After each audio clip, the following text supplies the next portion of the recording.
Okay, question 7. This one's a little more challenging. So the capacitor of unknown capacitance is charged to a potential difference of 100 volts, and then it is disconnected from the battery. When the charged capacitor is then connected in parallel to an uncharged 10 microfarad capacitor, the potential difference across the combination of them will be 30 volts. Calculate this unknown capacitance. Okay. Well, we're dealing with something that's in parallel, so there's a couple of things that we know. Okay. And one of the things that we know is that the charge is going to have to add from Q1 and Q2 in parallel. They will add together. We also know that the voltages are the same when added in parallel. Okay? So if I look at this, I can break C, being that we know that, or I can break Q, seeing that we know that C is equal to Q over V.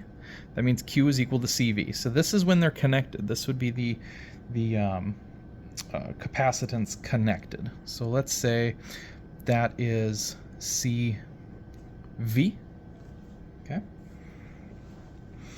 And that's going to have to be this same capacitor and whatever its voltage is there on CV1.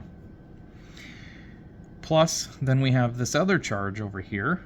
This would be the second capacitor on V2. Okay. Okay, because it was the only one that was charged and it was uncharged, or it was this one was charged and this one was uncharged. This is what we're talking about the equal over here. Okay, is that this is the only one contributing on this side.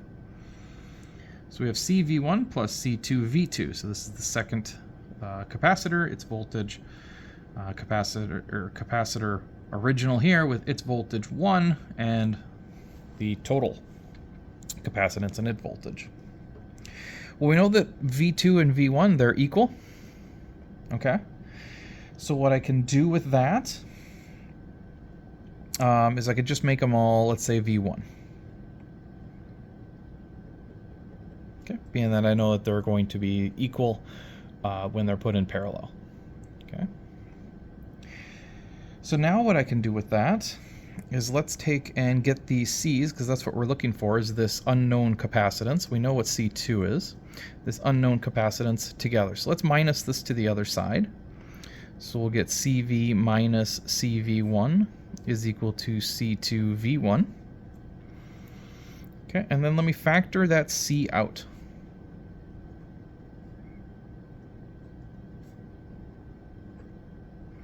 Okay. I have a C2V1. So now I want to solve for this C. So I'm going to have C2V1 over V minus V1. Okay.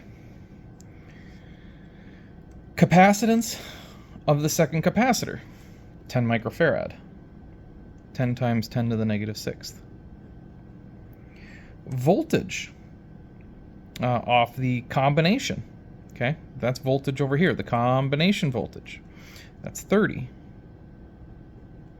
We're going to divide that by the original voltage minus the combined voltage.